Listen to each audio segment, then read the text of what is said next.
আজকে আমি আবারও পৌঁছে গেলাম একটা শ্রাদ্ধের কাজে, যেখানে মাত্র 150 লোকের খাওয়া দাওয়ার আয়োজন করা হয়েছিল। তাই সবার আগে কাজে যেতে হবে, তাই ক্যাটারিংয়ের গেঞ্জিগুলো গুছিয়ে নিয়ে বাবাকে নমস্কার করে পিঠে ব্যাগ আর হাতে সাইকেল নিয়ে পৌঁছে গেলাম আমাদের কাজের জায়গায়।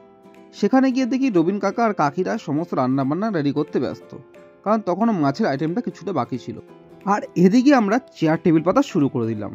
প্রথমে কাজটা আমরা 2-3 জন মিলে করলেও পরে বাদবাকি ছেলেরা সবাই চলেই এসেছিল। যদিও তারা এসে শুরুতে কাজে হাত না দিলেও এক এক করে সবাই কাজে হাত দিয়ে হেল্প করেছিল।